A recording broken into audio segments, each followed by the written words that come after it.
नमस्कार छात्रों, फिर से एक बार आप सभी का स्वागत करता हूं। और इसके पहले के लेक्चर में हम हमारे पाठ्यक्रम में लगाया हुआ जो दूसरा रेखा चित्र है सुभान खा, इस सुभान खा रेखा चित्र के संदर्भ में हमने चर्चा की है। इसमें रामवृक्ष बेनीपुरी जी ने अपने बचपन की यादों के आधार पर सुभान खा के बारे में यहाँ पे जो भी कुछ बातें लिखी है, एक प्रकार से सुभान का एक ऐसा व्यक्तित्व है जो अन्य व्यक्तियों की तुलना में अत्यंत भिन्न है। और वही बातें जो है हम सुभान खा के व्यक्तित्व की चरित्र चित्रण की विशेषताओं के आधार पर देख रहे हैं। इसके पहले के लेक्चर में मैंने उनके व्यक्तित्व की विशेषताएं आपको बताई है। सबसे पहला मैंने आपको उनका व्यक्तित्व जो बताया था वो आला व्यक्तित्व है, और मैं उसी को स्पष्ट कर रहा था। आला व्यक्तित्व से तात्पर्य मैंने बताया था कि जो सबसे अलग है, सबसे भिन्न है। और यहाँ पे रामवृक्ष बेनीपुरी जी ने भी वहाँ पे जो वर्णन किया है उनके व्यक्तित्व के बारे में, उनके शरीर यष्टि के बारे में, तो उससे भी हम पता लगा पाते हैं कि एक सुभान खा जो है ये सामान्य व्यक्ति न होकर एक असामान्य व्यक्ति है। तो उनकी जो सफ़ेद चमकती हुई, रौब बरसाती हुई दाढ़ी जो है एक प्रकार से किस प्रकार लेखक को आकर्षित करती है, और उनके स्वभाव में, उनके दिल में किस प्रकार से बच्चों के प्रति, खुदा के प्रति हमदर्दी है, यही बातें जो है थोड़ी सी यहाँ पे इस आला व्यक्तित्व के मध्य के भीतर आपको लिखनी पड़ेगी।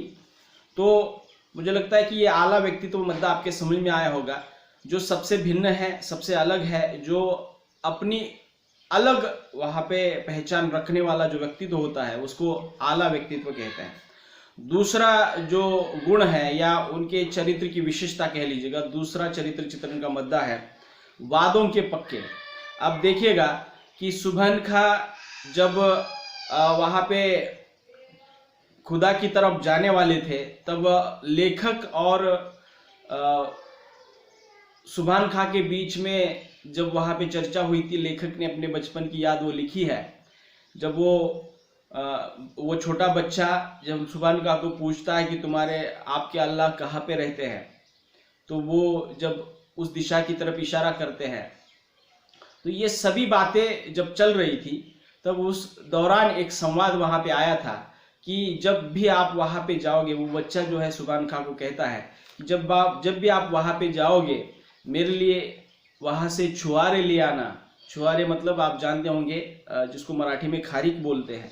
अर्थात ये छुआरे जो है वो सऊदी अरब के तरफ वहाँ पे बहुत ज़्यादा मिलते हैं। तो वहाँ पे जाने के बाद वो बच्चा कहता है कि मुझे आप वो छुआरे लेके आइएगा। और ये बचपन में कही हुई बात जो है, सुभान खा ने जब लेखक बड़े हो गए, सुभान खा को वहाँ पे जाने के लिए देरी हो गई, क्योंकि उन्होंने जो बताया था कि अल्लाह के पास या अल्लाह के बाशिंदे जहाँ पे आए थे उस जगह पे जाने के लिए अपने खुद के श्रम के पैसों से वहाँ पे जाना पड़ता है, तभी वहाँ पे जाना जो है उचित है। तब वो जिंदगी भर मेहनत करते हैं और वो दिन आ जाता है जब वो वहाँ पर जाकर आते हैं।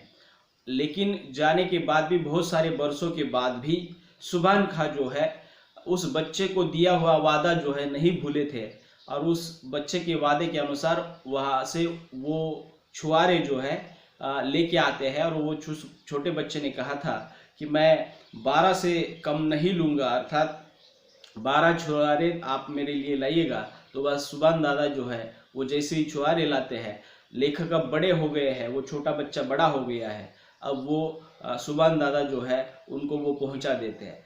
तो इस मद्दे से इस घटना से हम जान सकते हैं कि सुभान दादा जो है एक प्रकार से वादों के पक्के हैं, और वो छोटे बच्चों के साथ किस प्रकार से अपना रवैया अपनाते हैं, ये बात यहाँ से स्पष्ट होती है। अगला मुद्दा जो है उनके चरित्र चित्रण का ये है कर्म और अल्लाह की इबादत के प्रति एक निष्ठ। अर्थात सुभान दादा के बारे में इस रेखा चित्र में जब हम पढ़ते हैं तो सुभान दादा जो है दीवारों की मरम्मत करना वगैरह ये उनका कार्य था, और साथ ही साथ जैसे ही उनको इस कार्य से फुर्सत मिलती थी तो अल्लाह की इबादत करना, अल्लाह की उपासना करना, अल्लाह की आराधना करना, ये उनका दूसरा कर्म था। मतलब जब भी वो कभी काम कर रहे होते हैं तो वो अपने काम को जो है पूरी ईमानदारी के साथ वहां पे करते दिखाई देते हैं। और जब उनको काम से फुर्सत मिलती है तो वो अल्लाह की उपासना या अल्लाह की इबादत जो है वहां पे करते नजर आते हैं। अर्थात सुभान दादा की जिंदगी में दो ही काम वहां पे महत्वपूर्ण थे। जब समय मिलेगा तब वो अल्लाह की इबादत करते दिखाई देंगे, और जब काम करते रहेंगे तब वो पूरी ईमानदारी के साथ वहां पे करते रहेंगे। तो ऐसे व्यक्तित्व वाले सुभान खां जो है अपने जिंदगी में अल्लाह और अपने कर्म के प्रति पूरी ईमानदारी से वहां पे अपना कर्तव्य निभाते हुए दिखाई देते हैं। तो वो एक प्रकार से अपने कर्म और अल्लाह के इबादत के प्रति एक निष्ठ भी दिखाई देते हैं। फिर उसके बाद अगला जो उनके स्वभाव का गुण जो है उनके चरित्र का चित्रण हम कर सकते हैं, बच्चों के प्रति विशेष स्नेह। देखिएगा कि सुभान दादा जो है एक बूढ़े व्यक्ति है, और बूढ़े व्यक्ति होने के बावजूद भी वे जो है लेखक के घर आया करते थे। जब भी कोई मरम्मत का काम हुआ करता था तो सुभान दादा और ये छोटा बच्चा अर्थात लेखक जो है उनके बीच में जो भी कुछ स्नेह भाव था वो वहां पे प्रखरता से हम देखते हैं। और सुभान दादा जो है अपने स्वभाव से ही मृदु स्वभाव के होने के कारण वो बच्चों के प्रति विशेष स्नेह वहां पे रखते हैं। जब भी वहां पे मुहर्रम का दिन वगैरह जब होता था तब वो किस प्रकार से बच्चों को अपने कंधों पर बिठाते हैं, उनके साथ खेलते हैं, बातें करते हैं। तो ये जो कुछ चित्रण इस रेखा चित्र में किया गया है तो उससे स्पष्ट है कि सुभान खां जो है छोटे बच्चों के प्रति विशेष स्नेह रखते हैं, और उसी के आधार पर हम कह सकते हैं कि उनके स्वभाव में बच्चों के प्रति एक विशेष स्नेह है।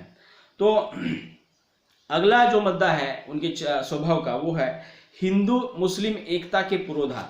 देखिएगा इस मुद्दे के भीतर सुभान खां की वो खासियत नजर आती है कि वो धर्म और जाति के नाम पर जो भी भेदभाव की जो स्थितियां समाज में उभर रही है उसके वो विरोधी है। अर्थात जब वो मस्जिद बनवाने की बात कर रहे होते हैं तो वो वहां पे बलि देने की बात नहीं करते। अर्थात ये सभी बातें जो है हिंदू धर्म के लोगों को वो अपना मानते हैं और मुस्लिम धर्म के लोगों भी अपना मानते हैं।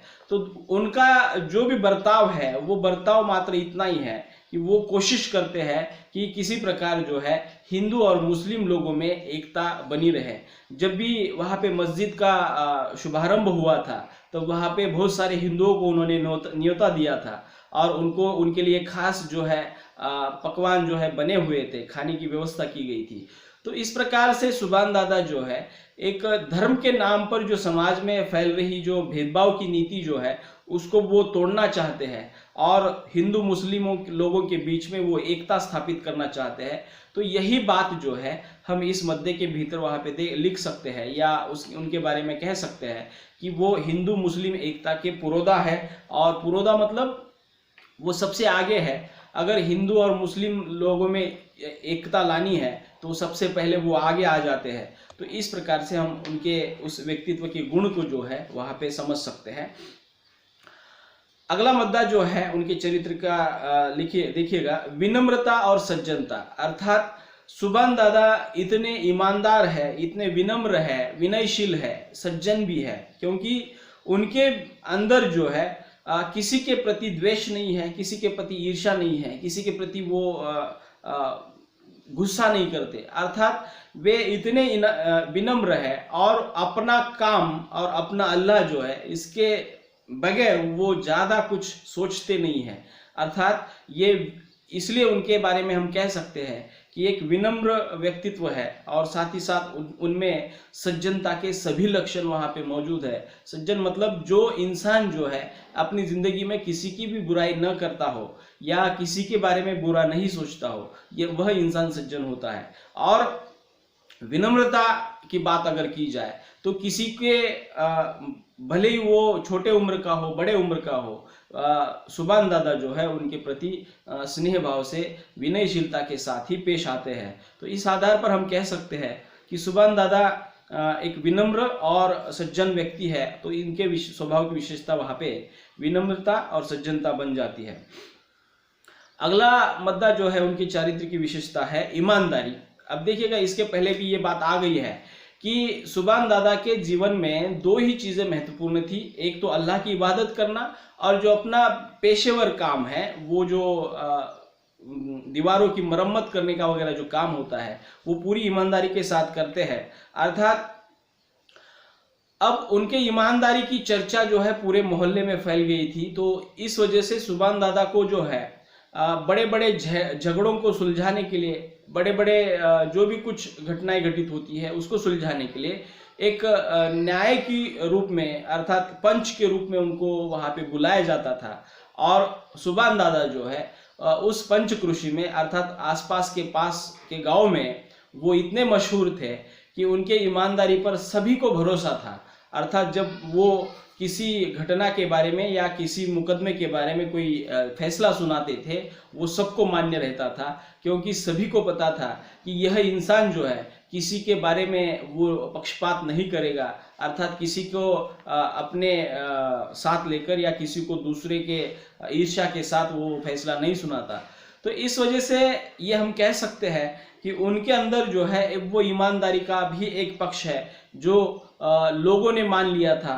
और साथ ही साथ हिंदू मुसलमान दोनों धर्म के लोग भी जो है उनके ईमानदारी के पक्ष को जो है जानते थे, और दोनों भी जो है बड़े बड़े मसलों को हल करने के लिए वहाँ पे सुभान दादा को एक पंच के रूप में वहाँ पे मुकर्रर करते थे। तो मुझे लगता है कि ये स्वभाव की जो विशेषता है ईमानदारी, तो इसी ईमानदारी के कारण सुभान दादा को वहाँ के सभी लोगों ने जो है एक प्रकार से एक पंच, एक न्यायाधीश की भूमिका में सभी ने देखा था, इसलिए उनकी स्वभाव की विशेषता ईमानदारी बन जाती है। अगला मुद्दा जो है उनके स्वभाव के आधार पर वहाँ पे हम आंक सकते हैं सामाजिक एकता के लिए कटिबद्ध। देखिएगा कि हमारा भारत देश जो है बहुत सारे धर्मों में, जातियों में बटा हुआ है, लेकिन सुभान दादा के माध्यम से रामवृक्ष बेनीपुरी जी यही बात हमारे सामने लाते हैं कि भले हमारा देश, हमारे गांव जो है विभिन्न प्रकार के जातियों से बने हुए हैं, विभिन्न प्रकार के धर्मों से बने हुए हैं, लेकिन सुभान दादा जैसे व्यक्तित्व जो है या सुभान दादा जैसे लोग जो है एक प्रकार से भारत में जो विविधता है उसको एकता लाने में वो प्रयासरत है। अर्थात उनके जीवन में जो भी कुछ वो कार्य कर रहे हैं तो उसी दृष्टि को सामने रखकर कर रहे हैं कि किस प्रकार सामाजिक एकता बनी रहे, समाज में एकता का भाव, समाज में सद्भावना का भाव जो है पनपता रहे। यही बातें जो है सुभान दादा हमेशा अपने जीवन भर जो है प्रयास कर रहे होते हैं।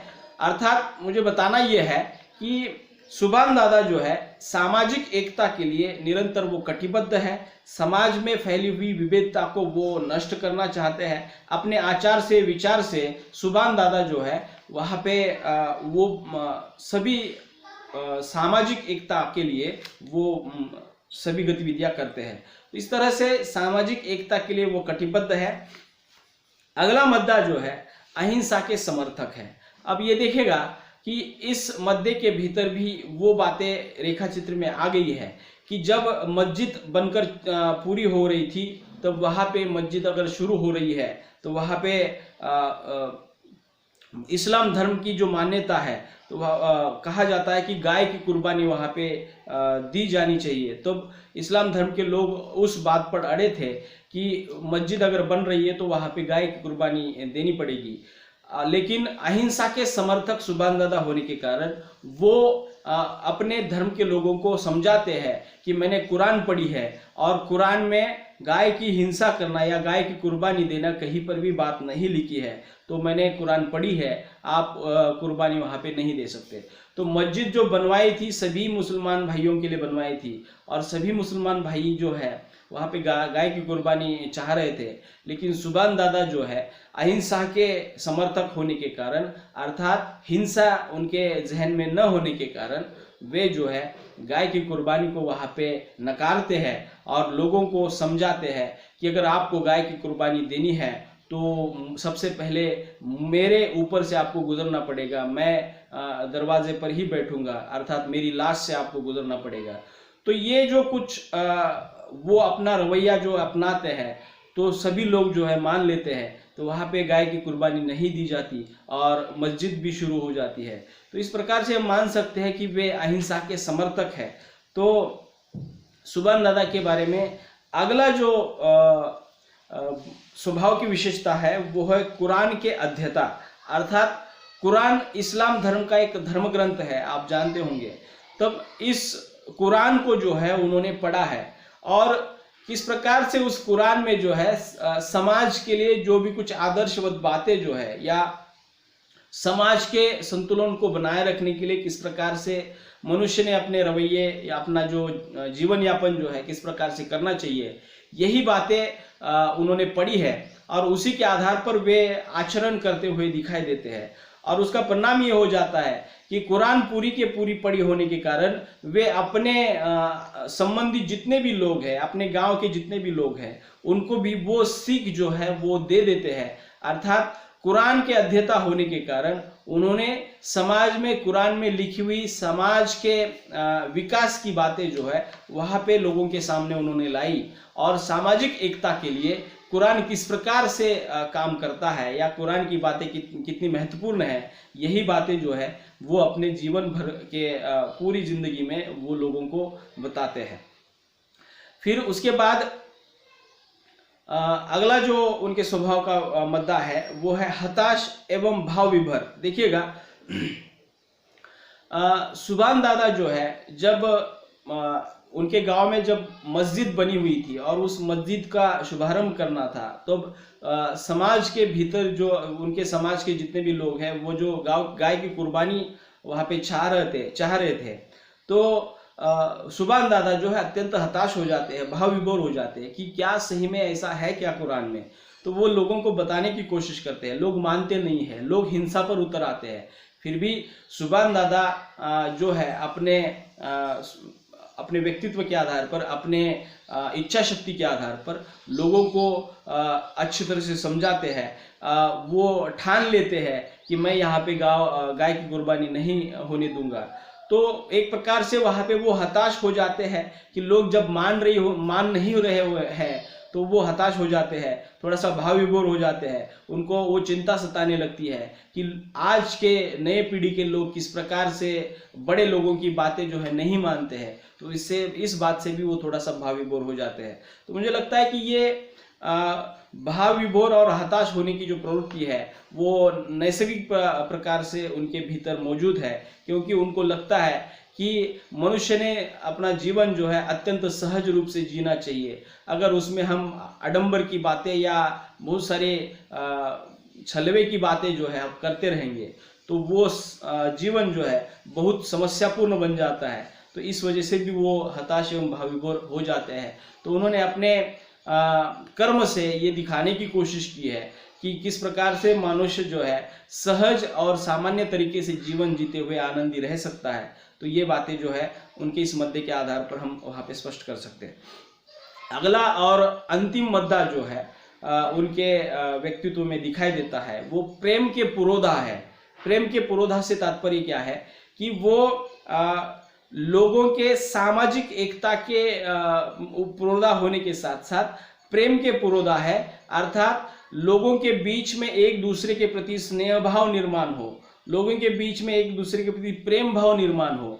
अर्थात उसी के रूप में वो जो है अपनी बातें जो है लोगों के सामने रखते हैं। अर्थात उनके पीछे के उनको उस बात से यही बताना है कि आप अगर प्रेम भाव से एक दूसरे के साथ मिलते रहोगे, एक दूसरे के साथ रहोगे, तो समाज में किसी भी प्रकार का अनिष्ट या किसी भी प्रकार की समस्या जो है वहाँ पे निर्माण नहीं होगी।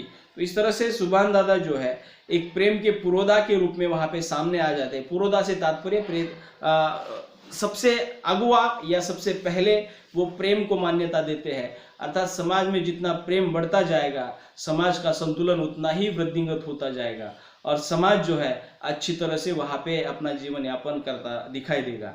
तो ये बातें जो है सुभान दादा ने जो है अपने व्यक्तित्व के आधार पर या रामवृक्ष बेनीपुरी जी ने सुभान दादा के माध्यम से हमारे सामने लाई है।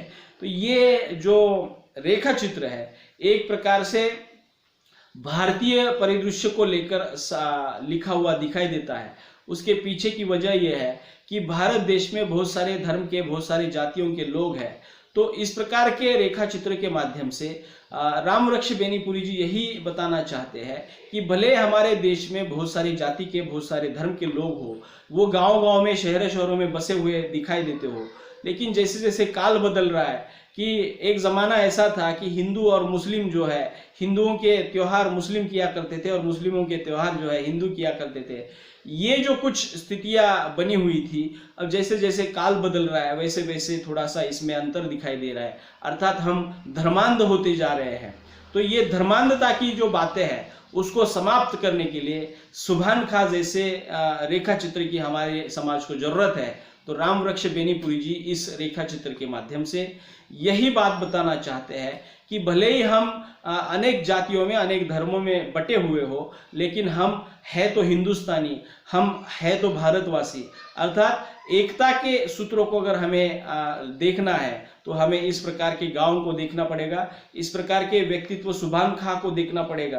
अर्थात समाज में अगर इस प्रकार के लोगों के बारे में हम चर्चा करेंगे, उनके बारे में पढ़ते रहेंगे, तो हमारा समाज जो है कभी भी विभक्त नहीं होगा, धर्म के आधार पर कोई भी उसको चला नहीं पाएगा। अर्थात हमारी सामाजिक एकता ही हमारे भारत देश की ताकत है, हमारे भारत देश की शक्ति है। ये अगर समाज के लोगों ने मान लिया तो कि कोई भी विदेशी आक्रमणकारी जो है हमारे भारत देश में जो है फुट डाल नहीं सकता। अर्थात सुभान दादा एक प्रतिनिधि है।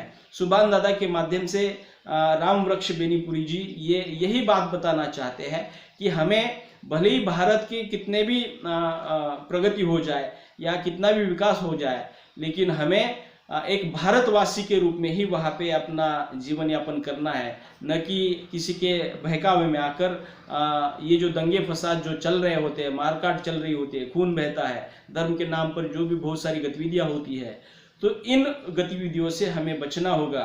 क्योंकि हमने आज तक जान लिया है कि किसी भी युद्ध से, किसी भी झगड़े से, किसी भी संघर्ष से समाज का बहुत बड़ा नुकसान होता है।